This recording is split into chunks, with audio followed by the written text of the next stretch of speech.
Today we honor a local World War II veteran who is 2 years from reaching his 100th birthday. Army Corporal Junior Fergason. I was drafted in February of 1941, and I went to Fort Sill, and I made my first mistake down there. We got in there kind of late, and the officers were having a big old party in full dress uniform, and I thought it was a band member, and I walked up to one of them and started talking to him, and I shouldn't have. And you don't make that mistake too often. And I just took my basic training at Fort Sill with Battery A, 53rd Field Artillery. I took my basic training, and incidentally, while I was there, I was in service with a Chickasha man, Albert Ursuline. And whenever we were assigned, I stayed with Battery A, and I served 4 years, 9 months, and about 19 days in the same outfit. We trained there, and then the 6th Division was placed at Fort Leonard Wood, Missouri, and we were part of the 6th. I spent about a year there at Fort Leonard Wood, and we trained there. Then about that time, the war in Europe was started on African country, so they sent us to Arizona, and we took training, desert training, and we'd just take a whole battalion. There was 3 firing batteries and supply in the headquarters, and they'd make a big old square, and we just take out across that desert and travel from one edge of it to the other edge of it, back. And we were there about 3 months training, and they sent us up to to Camp Obispo at California, and we thought we was getting ready to go training there, but then they sent us to Stockton. We stayed there for about a month or so, and they loaded us on a troop transport, and we spent 7 days on the sea, and we didn't know where we were going or anything about it. We kept pretty much in the dark, and we just zigzagged back and forth across there. It took 7 days to go to Honolulu, and that's right after Pearl Harbor. I guess I should have said that I was Fort Sill till December the 7th. I was about ready to get out, February, and they just never even asked me if I wanted to stay. They just kept me. And then we went to Fort Leonard Wood. After we got to Honolulu, we were on duty there as guarding Pearl Harbor. Our battery was on the edge of what they call Salt Lake at the edge of Honolulu, and we fire there. And then a little higher up behind us, we had a big artillery outfit. Ours was just a 105, and there's a howitzer, a howitzer shoot straight up there and just almost drop it back in your lap if you wanted to go that high. Oh, we were there 6 months, and then they loaded us on a transport again, put us on the high sea. We didn't know where we were going or anything. Ended up in New Guinea, Port Moresby. The reason we went there, the Japanese, had taken Philippines and islands all the way down. They getting ready to jump over into Australia. And so we jumped around to get in front of them, and we joined there by Australian troops. And I spent, let's see, we got there, I spent 6 months in Honolulu, and then I spent 24 months in New Guinea, and we was battling the Japanese all the way back up to Luzon, Philippines, and that's where we were when the war ended. We would just make a drive and in the jungles and everything, and it wasn't really too rough because we just stayed right along the seashore, and the Air Force would, the engineers would come in. We'd secure an area there, and the engineers would come in and build an airport, and the fighter planes would move in there, and that took us all the way back. But it was a battle all the way back to Luzon. One thing, while we was there in Honolulu, we had our guns all set in gun pits, and they decided to take us out and have us do some practice there, and they had to go down into a river bank there that was real steep, and to get the guns and the trucks down, they'd hook a winch on them and hold them straight and let them drive down, and that way they got down there. I was what they called a liaison agent, and I carried messages from headquarters battery to firing battery. Sometimes there were 3 or 4 miles. Anyway, our commanding officer was a lieutenant. I guess he was bucking to go higher. You probably run into that too. And he told me, he said, "Now you stay up here with your Jeep." He says, "If I need to go someplace, then I won't have to trouble anybody. I can just come and we can get your Jeep and go." So it was all right with me. I was up there all with just a few other kids, and one of the officers at artillery headquarters battery came down there. He's a full colonel, and I'd known him when he was a smaller officer. I forget whether he's a lieutenant or captain, and I'd hauled him a few places, so we were pretty well acquainted with each other.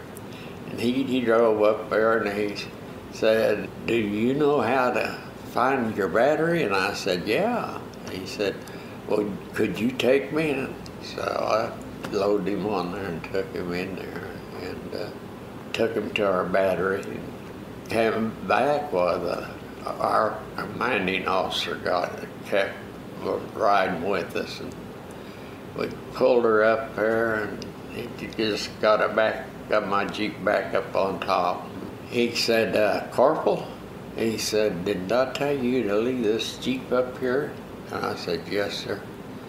He started really chewing on me, and the full colonel, standing over there, and he listened, and pretty soon he said, "Captain, come here." And boy, did he ever get dressed down, that boy. He didn't know that we were acquainted. You know, our commanding officer was changed quite often. And one other thing that happened there, whenever we left Fort Sill to go to Fort Leonard Wood, they said the only people that could take cars was non-commissioned officers. And Ursuline was with the post office down here, and he had a 1941 Packard Club Coupe, and he wanted to take it, and of course he wasn't an officer. And we was sitting there discussing that one morning at the table breakfast, and one of our sergeants came in there and sat down there, and we just talked a while, and Ursuline talked real slow. And he said, "Sergeant," he said, "I'd like to take my car with me." And I said, "Would you drive it for me?" And, oh, the sergeant, you could tell, with 41, most guys had a car, but it was a junkie. And he said, he said, "I don't know whether I want to." He said, "What kind do you have?" And Ursula said, "I have a 1941 Club Coupe Packard." "Oh," he said, "but why didn't you tell me you had a limousine?" He said, "Yeah, I'll drive it through." It's just a new car. And he was anxious to drive that one through. And he drove it through from Fort Sill to Fort Leonard Wood. And Ursula and I drove a lot of Missouri there that you wouldn't ordinarily see. Mm-hmm. I had a bodyguard. He was a boy from Stewart Draft, Virginia, and he was the nicest kid. Whenever I got discharged there in the Philippines, they was loading us on a truck to come center there to catch traffic home, and he wouldn't let me carry my luggage. He carried it down and helped me on the truck and threw my luggage up there like I was a commissioned officer. And the guys just hollered when I got that kind of treatment.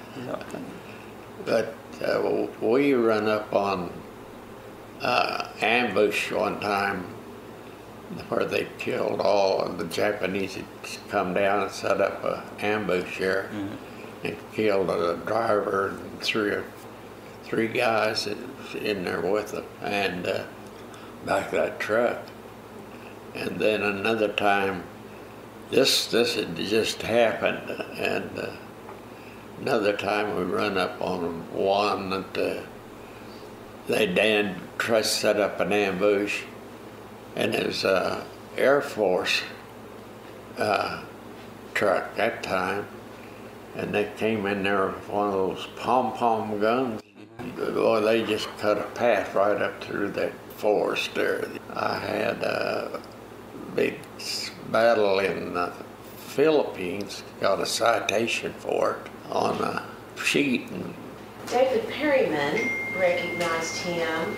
It was in March. He was Veteran of the Week, State House of Representatives, and so we all went up there, and it was a neat deal, and he appeared in front of the House of Representatives. I got out of the Army in 45 and got married in 48, and we've had 68 years. I had a good one to work. They couldn't beat her. I got to serve 1 week as the Veteran of the Week for the House of Representatives and Grady County, Veteran of the Week. And we got quite a write-up on it. I made 3 landings under fire, 2 in New Guinea and 1 on Luzon. We battled them. The Navy done a good job over there. They sunk everything the Japanese had on the sea, and they couldn't get supplies, and there wasn't nothing they could do. They couldn't fire back. I've had them try to hit me with artillery fire, but you can tell when you're the target, but never anything close. We trained in Fort Sill, and the aiming point was always a corner of the hangar, top of the mountain down there. Those were aiming points, and they all swung back. We had a good battery. They could almost knock a fly off post if they could see it. We lost whole forward observer crew one time. They got overrun by Japanese. Japanese didn't take prisoners. They just shot them. One thing about it, I didn't have to put up any winters down there. It was just summer all the time. When we first got to New Guinea, we were camping in a cultivated palm tree area, and we washed our clothes out and hung them out and let them dry. And boy, about the first 2 or 3 times we done that, they get afternoon rains there, and those old coconuts would get high, and they'd splash stuff all over that. To press my clothes, I folded them, and our Jeep had a zipper on it, and I zipped it in there and just rode on top of the dress clothes all. But over there in New Guinea, we didn't work very much. They changed our forward observers a lot. They furnished a Piper Cub form pilot, and they'd observe from the air. And we, if we swimming, while we were training there in the edge of New Guinea, we had a dock there and could go out in the bay and swim. They had certain hours because they had to have observers playing up in the air watching for sharks. And this observer we had was kind of a crazy kid. He'd get up and go by himself. He'd have a case of hand grenades sitting there by him. And if he saw a cluster of Japanese, he'd pull a pin on that and dive down and throw it out. And they got to where they hid him whenever they heard the plane coming. And we got to watch the Air Force a lot because we'd sit there, and whenever we'd stay there till they got out of range of planes, and then we'd move forward and secure another airport. And old P-38s was a pretty plane, and they didn't make much noise. They came in, and you could tell when they had luck with some of the shipping. They'd just go down and then kind of circle it and back over and land. It was quite an experience. I was born and raised out in the western state in a little old town called Ralston, just about 5 miles from the 100th meridian where the Panhandle starts. And my dad had a garage. He got a old Model A Roadster. Some old boy dropped it off because he owed him money and he couldn't pay it. And so he gave him a car. And Dad told me if I'd fix it up and drive it, it was mine to drive. And boy, I drove that thing all over the country. There was 5 of us, and that was quite a load on it. Back end, I had 2. Back there, we almost only had 3. It was there in front, and we covered a lot of territory. No romances or anything like that. It is kind of interesting to note that Dad experienced Black Sunday of the Dust Bowl firsthand. He and his mom were caught out in it. When I came back, the first thing I done was I was with a survey crew, and we staked power lines. We staked some here at Chickasha. I run the transit, and I went home one weekend, and my older brother had a motorcycle from the time he was 17 till he's 84. He wanted me to ride it, so he turned me loose, and I started south on highway there and just got ready to put her into second, and the thing started bucking like a horse and finally slapped me into the paving, cracked my head open and broke my collarbone, and I ended up in the hospital. And I never did come back down here and join that crowd, the survey crew. I got a job in a store there in Stillwater and sold paints and made picture frames and replaced glass and wallpaper. And the old boy there had a little problem, and he just kind of left the store up to me and come in just to take the money to the bank. And then I went to work for Coca-Cola distributor, and then went to Fenton Office Supply and spent 32 years with them as a store manager, and that's where I retired from. When I was young, I had that Model A. My dad told me I had to keep it running, and so I got to be a pretty good mechanic. And all through high school, if I wasn't going to do something else, I went down and helped Dad there in the shop. And boy, I tell you what, I drove that Model A Roadster for 5 years and never put a scratch on it. Boy, I took care of that thing. It's an early 28, first Model A made, and it was a good old car. I don't know what happened to it, but while I was in the service, I guess somebody talked Dad out of it.